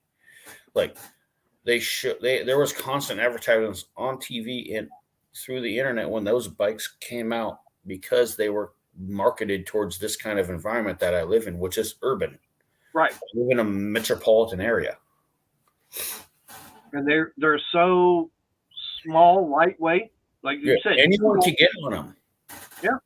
I mean, you can zip in and out of traffic, no problem on one. And no, they no. You know, the only thing is, you know, the motor I don't understand because I never worked on them. But there's still the platform is a good platform, I think. Yep. It's a good concept.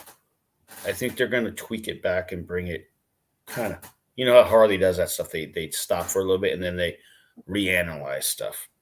Oh, it means you're going to bring back the Dyna? I don't think that's going to happen, unfortunately, though. Damn it. I want the white glide back. Well, no, you don't need the wide glide back. What you need is aftermarket support. That's true. I need more of the aftermarket support for the wide glide. Because, I have the same problem with my lowrider. yeah, but that was the whole problem. Mine's a modern lowrider. It's a 2018, so I'm struggling for parts on that when I want something specific. Yeah, well, your lowrider, that's actually the soft tail. Yeah, it's a soft tail frame. And in all honesty, I can't believe that it functions the way it does. But I mean, see now, I guarantee you, if you got on a 17, that like I said, if you got on a 17 lowrider, I did. And now, how was that compared to what you got between 17 and 18? So we spoke about this before, and so the difference between the years was a supposed 35-pound weight reduction. I noticed that somehow. Between what was heavier? The 17 was heavier. The 18 is lighter by 35 pounds. Was my understanding when they switched from the Dyna frame to the Softail incorporated frame. Now, both bikes were actually honestly comfortable, but both bikes were unfortunately set up different. Right. Different bars, obviously, like the 2018, obviously stock from factory. This one was a pre-owned, so it had a couple of tweaks to it. Yeah. It could have been that, but they both did have the 5-gallon tank on them, which was the big selling point for me was the gas tank on the bike. I sat on the Street Bob. Now I rode a Street Bob when I had a 5-gallon tank or whatever it may be, the bigger fat tank. Your knees hit the tank really well. When they did the Softail update for 2018, they went to a small tank. It felt like to me, it felt like I was on a giant Sportster, and I didn't feel balanced on it. When I got on the lowrider, my knees hugged the tank. My knees were bent when I sat completely upright, nice and flat and firm, and I felt really comfortable on a stock bike. That's why I settled on this bike. And I liked how I felt. It felt comfortable. It felt well balanced. And I started riding it, and I'm like, it has a really nice balance and a nice center of gravity. It doesn't feel top heavy. Even though it's a bigger bike for a small guy like me, it feels really good because I can lean a little bit and get through my turn. I can come back up. It doesn't feel like I'm fighting with it very much, if at all. And then whatever they did with the handlebars and so forth, I still need to change. The vibration's not there like it used to be. Yep. For that rubber mount stuff. Like they did a lot of stuff in that 1 year transition, I think. Yeah. But I mean, to me, now I have sat on what was it, 05? It's either an 05 or an 06 Softail Heritage. Okay. And, now I've sat on that one.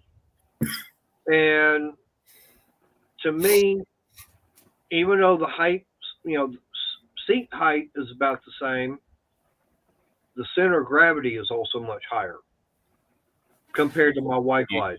You're feeling like It feels like so much more heavier. Yeah. top end. You're more on your top end of the motor end, or like the way it's mounted up. It's not balanced. Right. Yeah. See, That's like why- you got to write a lot of different stuff to figure that stuff out. Right. And so, but for me, on the White Glide, no problem. I have no problem being on that bike. Like I still got to put my seat on. I got to put my seat on, my bars. I'm still playing around with the heated grips right now. Hey, Sandy. Back. How you doing, Sandy? How come you ain't got them on yet? I've been working my ass off. What are you sitting on? Right now, I'm on a bed. Sitting on a bed right now. Hey, Wayne. So, Wayne? No, it's just I'm preoccupied. I don't have time to even do that stuff. But it is what it is. We ain't gonna go there. But That's actually one of my favorite bikes is the Harley Night Train. That really is one of my favorite bikes that they produced. I wish they still had the V-Rod. Yeah. That bike I like. That's a love-hate That's a love-hate bike, though. People either love it or hate it. I actually like the look of it. It's stretched. It's stretched. But, I mean, it looks like that hot rod. I mean, that's just the way it is. Yeah. The one bike I liked a lot they came out with was surprisingly the Sportster 72s. Really? I liked them. I sat on one. I almost bought one. If I didn't have the lower, it was going to be a Sportster 72 that I bought. Oh. What do you think? Is, I wasn't comfortable on it. Now, what do you think about the new trike that Harley's got out?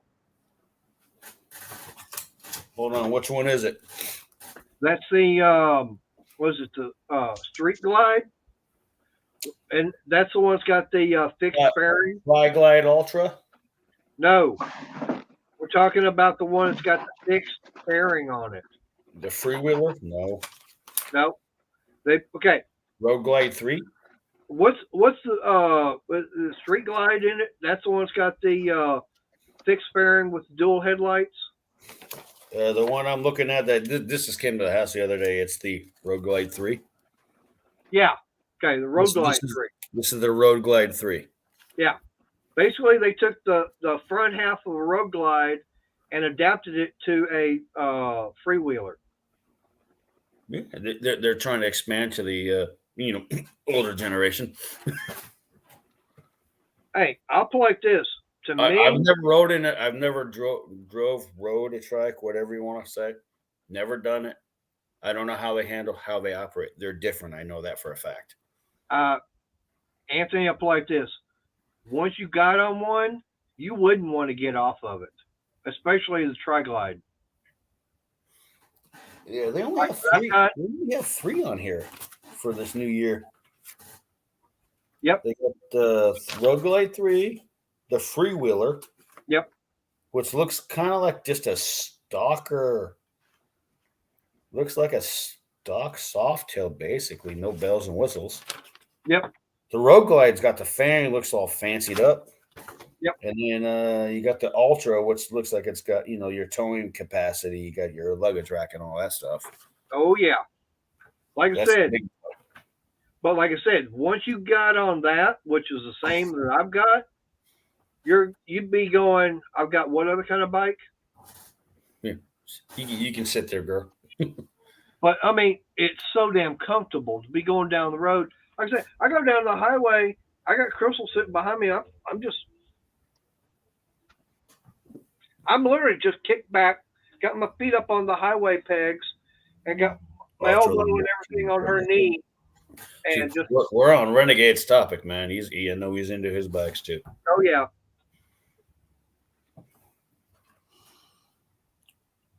I didn't know Enfield was even around still. NFL, yeah, they're big. They're big. I think over in India. There's a company I buy stuff from called Trip Machine. They make really good quality leather stuff, and every photo they use to promote their product is always on a Royal Enfield. Well, they're actually, the Royal Enfield's actually made in England. It's still pretty cool though. They're small bikes. I've seen a couple of them in person. They're tiny. They're friggin' tiny. Yep. It basically looks like an oversized dirt bike.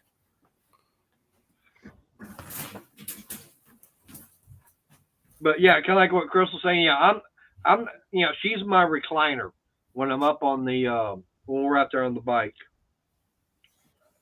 Matter of fact, last few times, I've actually been out on the Y-Glide or the Tri-Glide. I've actually ridden it more than the Y-Glide because I like it so much better, so much more comfortable.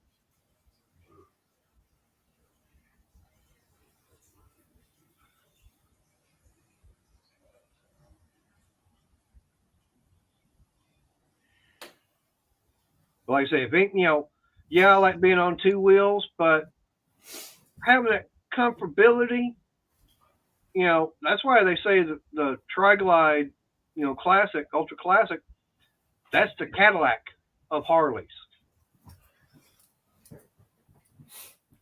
You think they'll ever come back out with doing the sidecar stuff, or is that just old time stuff? They might. Just as like some nostalgia from like the 40s and 50s. They actually had sidecars from, I think, back in the 80s still. Really? Yep. No way.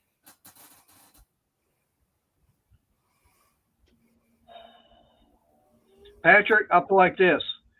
If you were used to riding on two wheels, and like I said, you get on three, I'll put it like this. When I rode that bike home for the first time, I'm going down the road. I swore that thing was parked on a trailer and someone was pulling me.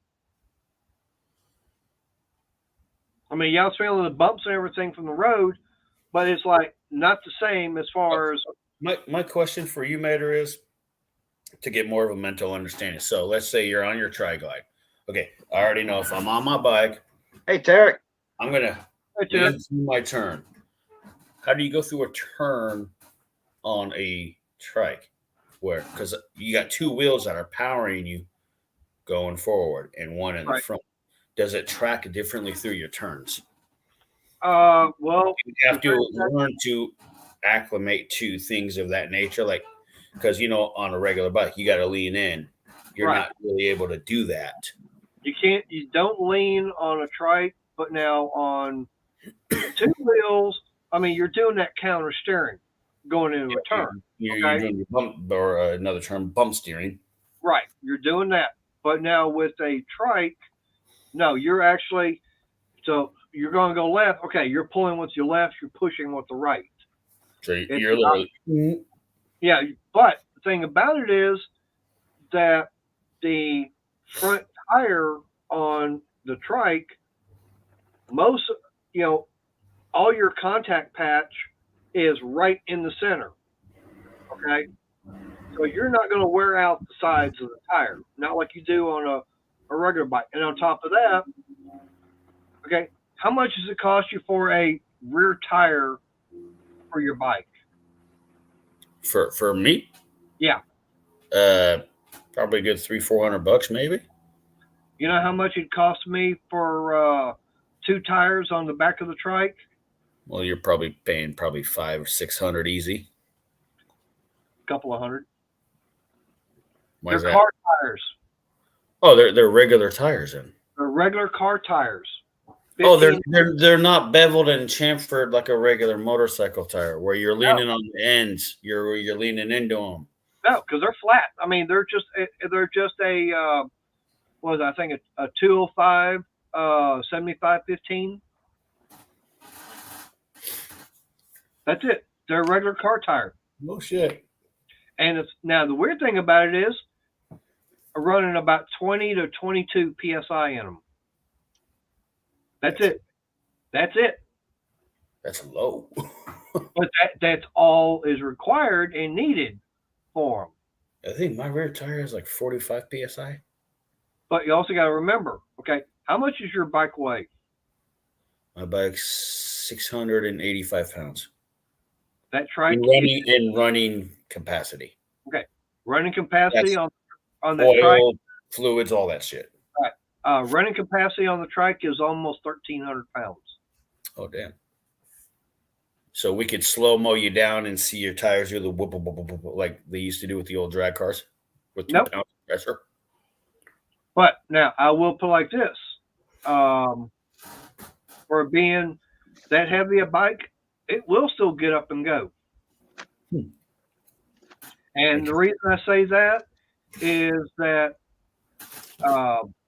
when Chris and I were coming back from DOH, we had that problem with that one female, and that's the nicest way I'm going to put it, when she passed us on the entrance ramp. Mind you, we're getting up on the highway. It's one lane. She passed us on the shoulder to get up on the highway. So she's throwing up everything that was there on the shoulder and hitting us. I caught up with her. Let's just say I was seeing triple digits on the speedometer. And Crystal's she's not no featherweight. So I feel like this, between the bike, myself, and Crystal, and the luggage and everything, that's probably 1,800 pounds with the bike and everything. Oh, for sure. And yet we're doing, say, 95, 100 miles an hour. You're doing just fine. And then, and it had no problem doing that either. It was still pulling. Oh yeah. Yeah. I think the fastest I've actually seen on the bike has been about 105. Yeah, I think I hit 110, and then I kind of bogged out a little. I never hit the full 120 yet, which is what my odometer says I can do. Oh, I've seen 100 on the Y Glide, and I still had a lot of throttle left. Trikes ain't bikes. Again, no disrespect to anybody. It's still powered by a motorcycle engine. It's a variation. All right. Now, I'm not going out there and I'm not getting a Volkswagen engine and transaxle and then putting that onto a frame. What about what's his name? Remember the old guy the one guy that did the Boss Haas? Yeah. He put the 350. He put the 350 Chevy in a bike frame. Yep. What about that guy? I mean, I know. That's just madness. I mean, I'll give the man the credit though. Now, that's flat out cool. Now, here's a question. If you saw a guy running around in Nashville and he had on them dark sunglasses and everything, running around on a VW powered trike, would you be smart enough to walk up to Elvis and tell him that's not a bike? Why are you gonna be mad at Elvis? No. But would you be smart enough and try to walk up to him and say, "Hey, Elvis, that ain't a bike"? Elvis also rode Triumphs too, though. No, he was running. No, they were running around on Volkswagen power. No, he there's a number of photographs with him with Triumphs actually. Oh yeah, I know. But and then what's his name had a Triumph, I believe, too. Was I think Marlon Brando. Well, I know. What was it? What the hell's the damn movie? I know. Evil. He wound up. Evil's whole career was not Harley Davidson. No, he started out on Triumphs. Harley Davidson is, said, "Here we go." They actually built a bike because, if you look at his early career, all his crashes were on Triumphs because the suspension and the frame could not handle it, could not handle the landings. They gave him Harley Davidson actually went out. Is what they were. Right, but they went out and developed. Modified though. They were not regular bikes. No, they weren't regular bikes, but they actually went out there and did development, and they actually made this before, you know, they got was evil and everything. Said, "Hey, here you go. What do you think of this?" And that's when I've seen him come up for sale a few times. The Evel Knievel Sportster bikes. I've seen them a few times on eBay and Craigslist. They're very specific. They're very different. They're not regular by any means.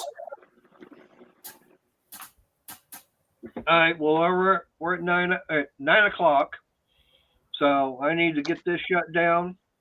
As usual. No, he didn't crash all the time. The guy up and walked away. Yeah. But anyways, I got to get going. As usual, you know, tomorrow's trash and everything. I've already put some stuff out. I got more to go.